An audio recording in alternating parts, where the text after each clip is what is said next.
Assalamualaikum warahmatullahi wabarakatuh. Hai, kembali lagi bersama saya Ahmad yang akan mereview sebuah film yang telah mengangkat nama kesenian dari Indonesia, yaitu Tari Bali.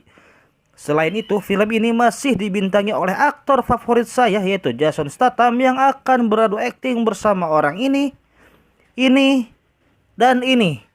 Oke, langsung saja ke videonya. Let's go.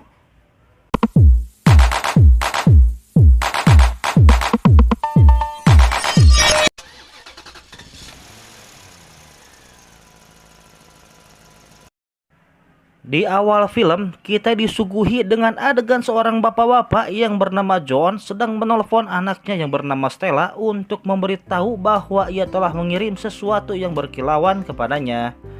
John pun mengabarkan bahwa dirinya sedang ada di Venesia untuk mengerjakan sesuatu pekerjaan yang besar.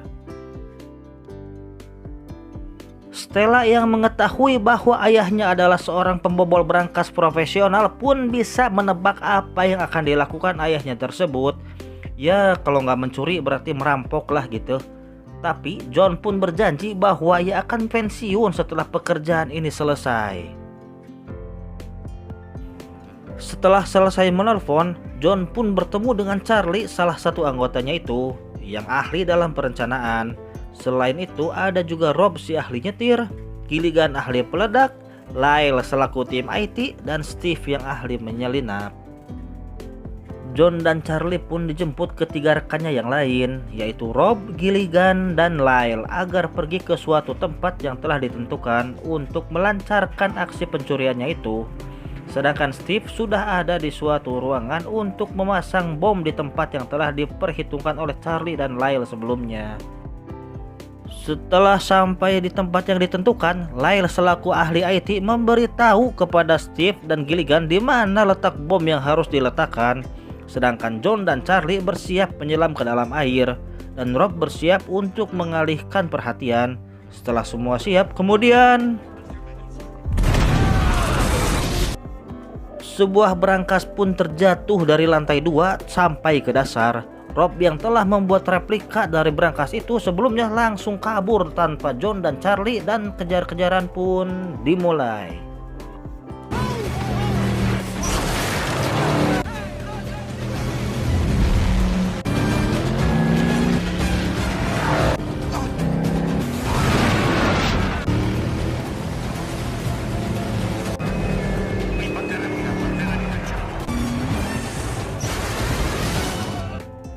Di tengah kesibukannya para pemilik brankas itu mengejar Rob, ada John dan Charlie yang berhasil membuka brankasnya tersebut di bawah air. Di sini kita tahu bahwa isinya adalah emas batangan bergambar penari Bali senilai 35 juta dolar. Wow, edan. John, Charlie, dan Steve pun sesegera mungkin memindahkan emas-emas tersebut lalu kabur dari sana, dan perampokan tanpa senjata pun berhasil. Ketika John CS sedang dalam perjalanan untuk keluar dari negeri itu dengan penuh rasa sukacita, tiba-tiba mereka dihadang oleh sekelompok orang yang ternyata itu adalah rekan-rekannya Steve yang mengambil semua emas yang mereka bawa, karena Steve ingin menikmati hasil curiannya itu tanpa berbagi dengan yang lain. Steve pun menembak John beberapa kali. Rob pun lalu mengarahkan mobilnya masuk ke dalam sebuah perairan untuk menyelamatkan rekan-rekannya yang lain. Ketika di dalam air, mereka bernapas menggunakan satu tabung oksigen yang dipakai secara gantian. Steve CS pun pergi setelah puas menembaki John CS. Charlie dan kawan-kawan pun akhirnya selamat, namun sayang John harus tewas. 1 tahun kemudian, ada Stella yang sedang bekerja membuka sebuah brankas. Jadi si Stella ini punya usaha jasa buka kunci brankas gitulah. Dan pada saat ini ia telah disewa oleh kepolisian setempat gitu. Setibanya di kantor, Stella diberitahu oleh asistennya bahwa Charlie sudah menunggunya. Stella pun merasa enggan untuk bertemu dengan Charlie mengingat apa yang terjadi 1 tahun yang lalu ketika ayahnya meninggal. Charlie pun memberitahu tentang keberadaan Steve yang kini ada di LA. Selain itu, Charlie pun mengajak Stella untuk bergabung mengambil emas yang telah dibawa oleh Steve tempo hari. Namun Stella menolak untuk bergabung. Akan tetapi, setelah Stella merenung dan menimbang sendirian, ia pun menelpon Charlie dan mengabarkan akan bergabung karena ia ingin melihat wajah Steve ketika emasnya diambil lagi. Keesokan harinya, Stella pun dipertemukan dengan ketiga rekannya Charlie yang lain.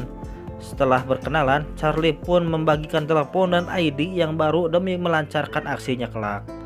Sampai malam pun tiba, Charlie menyusun rencana dan membagikan tugas sesuai dengan keahlian masing-masing. Kemudian gladi resik pun dimulai. Ada Charlie, Lyle, dan Gilligan yang mengamati rumahnya Steve. Mereka meneliti tentang keamanan dan bahan peledak apa yang cocok digunakan untuk membobol pertahanan rumah tersebut tanpa menimbulkan kegaduhan tetangga. Ini biar tetangganya nggak keganggu gitu. Sementara itu, ada Rob yang melakukan tes perjalanan menuju stasiun Union. Setelah semuanya berkumpul, Rob mengeluhkan kemacetan di jalan yang jika dia lakukan secara normal, maka untuk perjalanan menuju stasiun itu adalah antara 32 sampai 50 menit. Tapi jika lampunya hijau semua terus-menerus, maka waktu yang dibutuhkan hanya 14 menit. Maka Charlie pun meminta Lyle untuk berbuat sesuatu sesuai keahliannya. Ketika Charlie sedang mengamati rumahnya Steve pada malam hari, ia mempunyai ide untuk bisa masuk ke rumahnya Steve. Lalu ia pergi menemui Stella untuk memintanya masuk ke rumahnya Steve dengan cara berpura-pura sebagai petugas TV kabel langganannya Steve. Dan Stella pun bersedia. Setelah Rob memberikan apa yang dibutuhkan oleh Stella, Gilligan pun memutus saluran TV kabelnya yang menuju ke rumahnya Steve. Sehingga Steve pun menelpon customer service untuk segera datang dan memeriksa apa yang terjadi.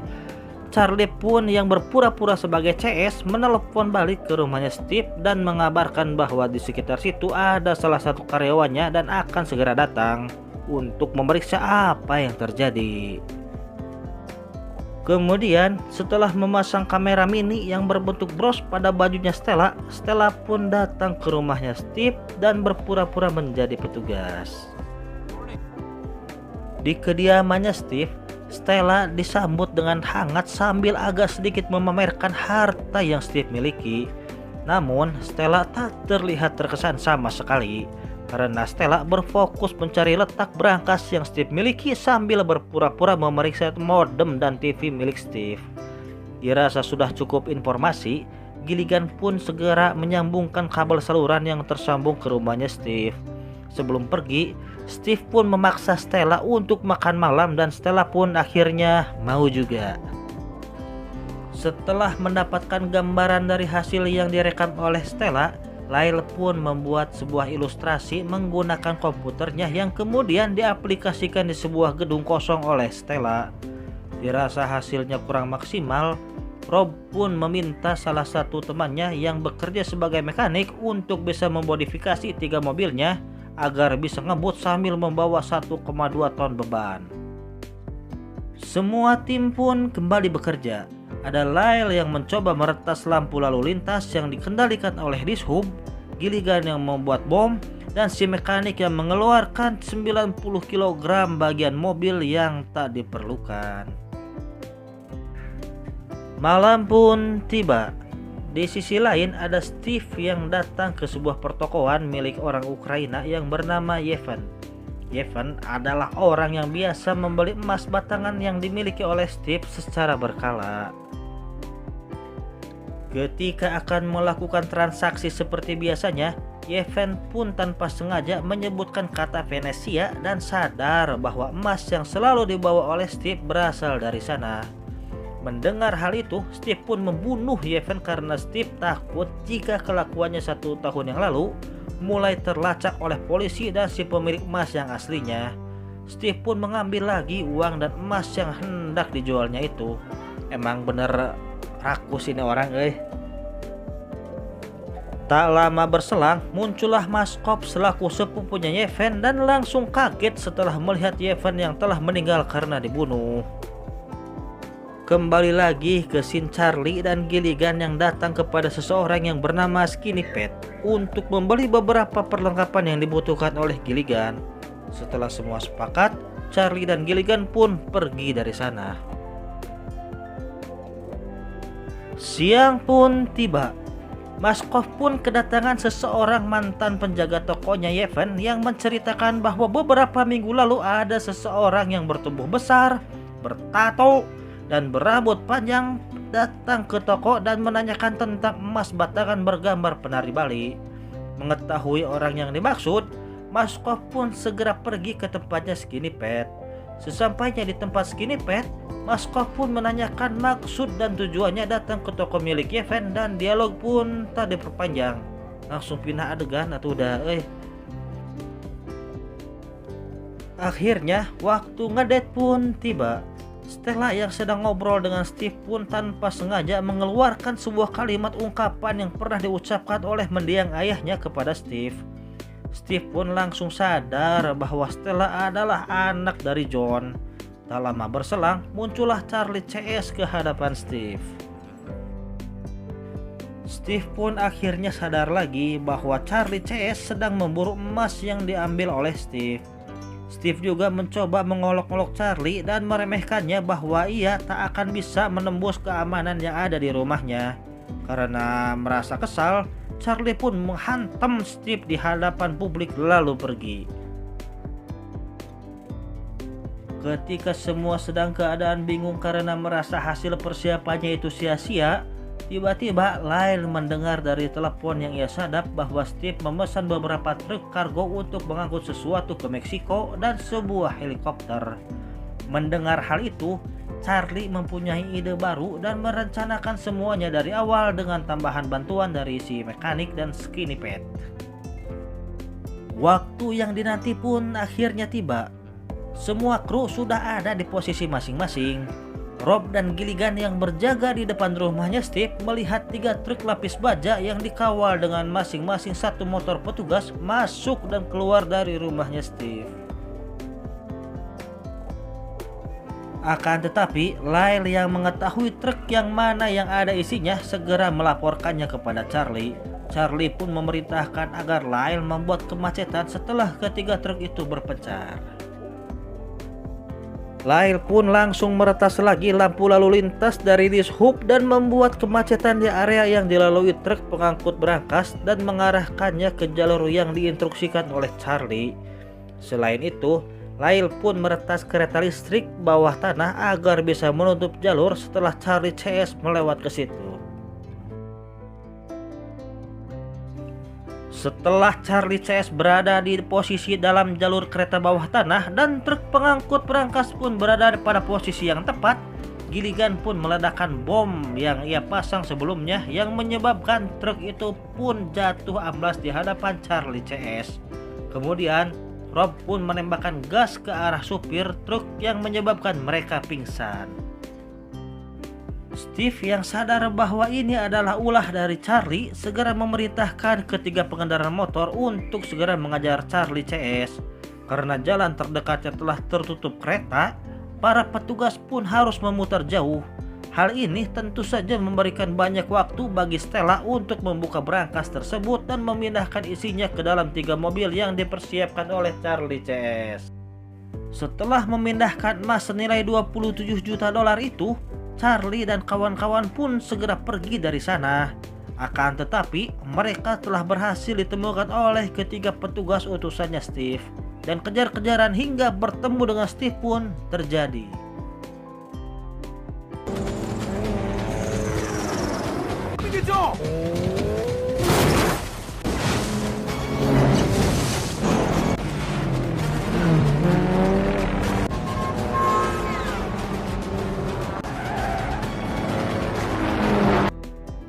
Charlie pun berhasil membuat helikopter yang ditumpangi oleh Steve mogok dan Charlie pun segera pergi ke stasiun Union menyusul rekan-rekannya yang lain sesuai rencana dari awal. Namun Steve pun belum menyerah karena langsung membegal mobil milik orang lain dan pergi mengikuti Charlie. Setibanya di stasiun Union, Charlie CS pun memasukkan mobil penuh emas itu ke dalam gerbong. Steve yang melihat situasi sudah aman tanpa adanya Charlie langsung menghampiri si mekanik dan berusaha menyogoknya untuk membuka pintu gerbong tersebut dan mengeluarkan isinya. Alangkah kagetnya Steve karena melihat Charlie di dalam gerbong yang penuh dengan mobil tersebut. Kemudian Steve pun mengancam Charlie dengan cara menodongkan pistol padanya. Akan tetapi muncullah Moskov dan anak buahnya yang telah diberitahu bahwa Steve lah yang membunuh Yevhen. Moskov pun membawa Steve sedangkan Charlie CS pergi dari tempat itu menggunakan kereta. Dan film pun udahan. Lumayan seru sih filmnya. Ada banyak pesan lah buat para penonton agar jangan tamak, mencuri, membunuh, dan yang paling utama adalah jangan mengkhianati teman sendiri apalagi dengan cara menikung gebetan temannya. Hehe. Satu lagi, film ini seolah-olah beriklan mobil Mini Cooper ya, atau sponsornya emang dari Mini Cooper kali ya. Hehe. Tapi secara keseluruhan lumayan bagus sih filmnya. Rencana dari si Charlie-nya nggak keduga, Oke, sekian dulu videonya dari saya. Sampai jumpa di video selanjutnya. Wassalamualaikum warahmatullahi wabarakatuh. Bye bye bye bye.